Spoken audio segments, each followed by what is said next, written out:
Hola, buenas tardes. Soy Elena Galve, oncólogo médico del Hospital Universitario de Basurto en Bilbao. Es para mí un placer compartir esta tarde con todos ustedes y especialmente con las compañeras y la paciente que va a formar parte de este taller. Nos hemos reunido para hablar de forma muy distendida y casi como un grupo de amigos sobre el cáncer de mama de perfil luminal. Quiero agradecer sobre todo a la Fundación Solti que continúe con estos talleres de formación de pacientes, que nuestra experiencia es muy buena de años previos. Creo que el feedback de las pacientes es excelente, entonces les animo a que continuemos con esta formación que es un poquito diferente y es muy enriquecedora. Os agradezco a todas las participantes, por supuesto, vuestra disponibilidad para compartir esta tarde con nosotros y a todos los asistentes, muchísimas gracias por vuestra atención. Os recuerdo que podéis realizar todas las preguntas que queráis en el chat que aparece en YouTube, porque después de cada bloque tendremos un ratito para preguntas, debate, intentaremos solucionar la mayoría de las dudas que podamos. Sí que me gustaría aclarar que muchas veces recibimos dudas sobre casos puntuales y concretos. Eso es muy difícil contestarlo desde aquí, entonces intentaremos contestar preguntas que sean generales y que puedan ayudar al mayor número de pacientes. Y empezando ya con la reunión y con el programa que tenemos por delante, yo voy a dar una muy breve introducción para ver un poco sobre qué hablamos cuando hablamos de cáncer de mama de perfil luminal.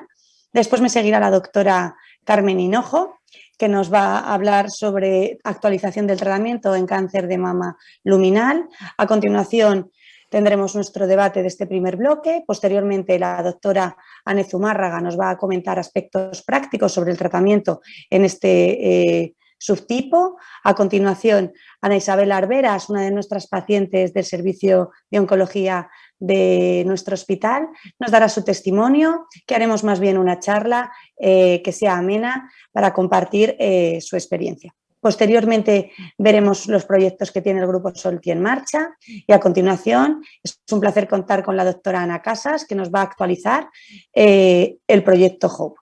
Finalmente, un pequeño ratito para debate y preguntas y esperemos que pasemos una buena tarde entre todos. Hablar de cáncer de mama, lo sabemos todos, es hablar de uno de los grandes problemas de salud actualmente, porque es el primer tumor diagnosticado a nivel mundial. Sabemos que en España tiene una altísima incidencia. El año pasado se diagnosticaron más de 30.000 nuevos casos y aunque es verdad que no es un cáncer exclusivo de mujeres, la mayoría de las cifras que dan en todos los datos estadísticos se refieren a las mujeres. Se estima que para este año 2021 habrá más de 500.000 mujeres diagnosticadas con cáncer de mama. Claramente, se ve en la gráfica, es el tumor con más frecuencia diagnosticado en el sexo femenino. Esto supone muchísimas pacientes diagnosticadas, también supone muchas pacientes en seguimiento y muchas pacientes curadas. Sí que es verdad que aunque el cáncer de mama es un tumor que si se detecta de forma temprana tiene una alta probabilidad de curación, sigue habiendo un grupo de pacientes que debutan de forma extensa que todavía no podemos curar, además de aquellas pacientes que recaen y que tampoco conseguimos curar, por lo que es tan necesario continuar con la investigación y desarrollo de nuevos fármacos. Aquí a la derecha os he puesto la gráfica de mortalidad por los cánceres más frecuentes y ya veis, el rosita es el cáncer de mama, que a partir de los años 90 la mortalidad por cáncer de mama ha ido progresivamente descendiendo. Hemos conseguido en los últimos 40 años duplicar la supervivencia por esta enfermedad, gracias a los programas de detección precoz, a un mejor diagnóstico, a un mejor conocimiento de la enfermedad y claramente a una mejora en los tratamientos. Cada vez estamos más cerca de conseguir una curación para esta enfermedad. ¿Y de dónde venimos en cáncer de mama? Pues el cáncer de mama viene de la mama. La mama es uno de los órganos que tenemos en el cuerpo, cuya única función o su función principal es la lactancia.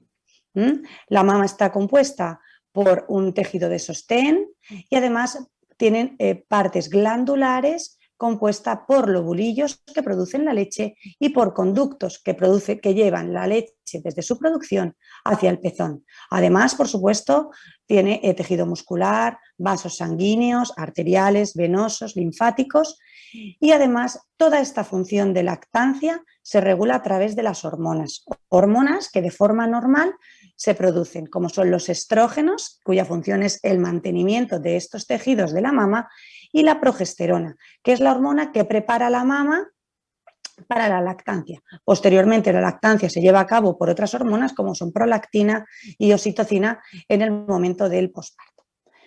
Veis en esta curva que a lo largo del ciclo menstrual la cantidad de hormonas puede variar. No siempre tenemos las mismas hormonas circulantes, pero las hormonas son una cosa normal, ¿vale? ¿Cómo actúan estas hormonas y cómo regulan la función de la mama? Lo hacen a través de receptores, que se llaman receptores hormonales. Lo veremos un poquito posterior.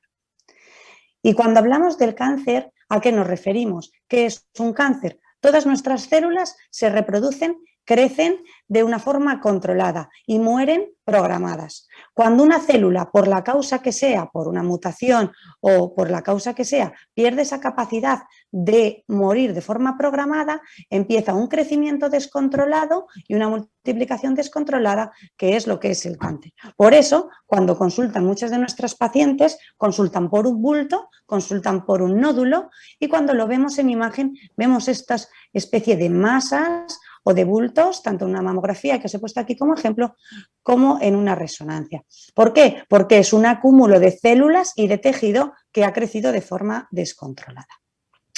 Como tiene esa capacidad descontrolada de crecimiento, también tiene una capacidad para invadir los tejidos de alrededor y los vasos linfáticos o sanguíneos. Y esto hace que el cáncer, aunque se genera en la mama como órgano principal, a través de estos mecanismos de invasión y de diseminación, pueda extenderse a otros órganos, llegar a órganos a distancia, como por ejemplo pulmón, hueso, cerebro, piel, etcétera.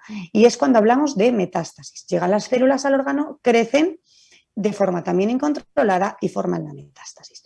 Así sabéis que hablamos de distintas etapas cuando hablamos de cáncer de mama, desde etapa 1, que es la etapa más precoz, cuando el cáncer está localizado exclusivamente en la mama, hasta etapa 4, cuando el cáncer está extendido. En función de la afectación de la mama y de los ganglios regionales, se puede clasificar en estadio 2 y en estadio 3. Toda la parte que no salga de la mama y de los ganglios regionales, hablaremos de cáncer de mama precoz. Y una vez que está extendido, hablamos de cáncer de mama extenso o diseminado. Pero cuando hacemos un diagnóstico de cáncer de mama y hacemos una biopsia, vemos al microscopio las células. ¿Y cómo son? La mayoría de los tumores derivan de las células que forman eso que os he explicado, los lobulillos o los conductos de la mama. La mayoría, el 80% de los tumores son carcinomas, son tumores de origen epitelial, pero incluso dentro de que todos sean carcinomas hay distintos tipos. Ya los veis aquí, hay tumores que se llaman tubulares porque se parecen mucho a la mama, por ejemplo, hay tumores mucinosos porque producen moco, o sea, ya os hacéis una idea que incluso ya solo a nivel del microscopio la variabilidad entre diagnósticos es muy amplia. Aparte de los carcinomas, hay otros tipos de tumores de mama, pero como puede ser, por ejemplo, un melanoma de la piel, como puede ser un linfoma primario en la mama, como puede ser un sarcoma que puede originarse en los tejidos de sostén de la mama. Pero a todo lo que nos vamos a referir cuando hablemos de cáncer de mama va a ser refiriéndonos a este tipo, ¿vale? Al carcinoma, que como os he comentado es el más frecuente. Además de ver qué tipo tenemos a nivel del microscopio, nos interesa saber cuánto de rápido crece ese tumor, porque nos da una idea de cuánto se parece al tejido normal. A veces veis en los informes bien diferenciado, moderadamente o mal diferenciado. Esto significa cuánto se parece al tejido normal, mejor diferenciado, y cuánto es de diferente. Cuanto más diferente es un tumor, más feo, más rápido crece. Otra de las cosas que miramos es el índice de replicación o el índice de crecimiento, ¿no? O cómo se duplica una célula, cuánto de rápido se divide. Cuanto más rápido, sabemos que los tumores también son más agresivos. Y esto es importante a la hora de decidir los tratamientos. Y como os comentaba antes, ¿cómo actúan las hormonas a nivel de nuestras células? Pues las hormonas están en circulación y actúan a nivel de unos receptores que están en la membrana de las células. En el tumor también tenemos estos receptores, ¿vale? Tenemos dos tipos importantes y fundamentales de receptor: los receptores hormonales, que es el receptor de estrógenos, que es por el que actúan los estrógenos, y el receptor de progesterona, que es por el que actúa la progesterona. Y además tenemos otro receptor, que es el receptor ER2, que es un receptor también de membrana, que supone un tipo de cáncer de mama específico y diferente, del que se hablará en otro de los talleres. Entonces, cuando hablamos de cáncer de mama de perfil luminal, la mayoría de todos entendemos estos tumores que expresan receptor de estrógenos y de progesterona. ¿Por qué decimos esto? Porque ya desde los años 90 más o menos conocíamos estas tres estirpes, estos tres receptores, y sabíamos que teníamos como dos grandes o tres grandes bloques tumorales, ¿no? Los tumores que tenían receptores hormonales, los tumores que expresaban ER2 y aquellos tumores que no expresaban ni receptores ni ER2 y que los llamábamos triple negativos, y los seguimos llamando. Pero con el desarrollo de nuevas tecnologías sabemos que el cáncer de mama son muchísimos más subtipos, ¿vale? Ya desde los años 2000, con el desarrollo de las nuevas plataformas y tecnologías moleculares, conocemos la expresión de genes a nivel del cáncer de mama. Y en principio conseguimos clasificar en función de la expresión de los genes del cáncer 5 subtipos a nivel molecular. Sabemos que ahora son más, pero bueno, es muy importante conocer para nuestra charla de hoy este subgrupo, que es el subgrupo luminal, que es un subtipo a nivel molecular o a nivel genético tumoral, que lo que se caracteriza porque expresa genes muy similares a los del tejido mamario normal. Y esto es lo que se llama cáncer de mama luminal, ¿vale? Es un subtipo molecular. Sabemos además que este subtipo molecular tiene un pronóstico diferente de otros subtipos. Tiene un mejor pronóstico cuando comparamos este subtipo molecular con la supervivencia y recaída de nuestras pacientes.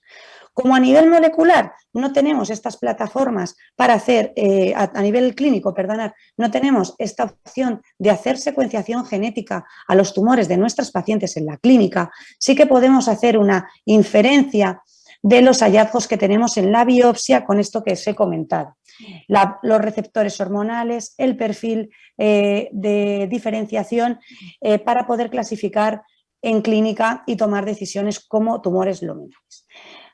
Un tumor de mama de perfil luminal fundamentalmente se caracteriza porque expresa receptores hormonales, estrógenos y progesterona. Tenemos dos subtipos: el luminal A, que es el subtipo más frecuente, supone el 40%, como os pongo ahí, de los tumores de mama, y se caracteriza porque tiene una altísima expresión de receptores hormonales, estrógenos y progesterona, se aproximará al 100%, son tumores de muy lento crecimiento, tienen menor proliferación, están bien diferenciados y no expresan esa otra proteína de membrana que hemos dicho que es el ER2. El otro tipo dentro del grupo luminal sería el luminal B, que es un grupo más heterogéneo, con un pronóstico un poquito diferente al luminal A. Podemos predecir menos el pronóstico, hay tumores luminales B que tienen una buena evolución, otros peor. No somos todavía capaces de identificar cuáles sí y cuáles no. Se caracteriza por tener menos expresión de receptores. Puede además expresar ER2, o sea, puede ser lo que llamamos triple positivo, incluso receptor de estrógeno, receptor de progesterona y ER2, y tiene esa característica de mayor proliferación y mayor división. ¿Por qué es importante el cáncer de mama de perfil luminal? Porque es el más frecuente en nuestras consultas. Es más del 70% de nuestras pacientes tienen tumores de mama que expresan receptores hormonales y además es el subtipo con mejor pronóstico. Pero lo más importante, y también tiene un perfil de recaída distinto que otros subtipos. Mientras estos tumores con receptores hormonales tienen una tendencia a recaer en tejidos blandos, como puede ser piel, hueso y ganglios, otros subtipos tienen más tendencia a órganos tipo víscera, como el pulmón, el cerebro o el hígado. Y además la recaída puede ser un poco más tardía y es de hecho un poco más tardía, un poco más silente que otros subtipos con una mayor replicación como puede ser el tipo triple negativo. Pero lo más importante y sin duda que caracteriza a este subgrupo de pacientes es su tratamiento. Las pacientes con tumores luminales, su tratamiento fundamental es el tratamiento hormonal y os pongo esta evolución de todos los tratamientos, lo que ha supuesto la mejora gracias a la doctora Hinojo, que voy a darle paso porque realmente importante es saber qué avances hemos tenido, cómo hemos mejorado en la supervivencia, cómo hemos mejorado en la selección de los tratamientos y estoy seguro que esta charla nos va a aportar muchísimo conocimiento. Muchas gracias por su atención.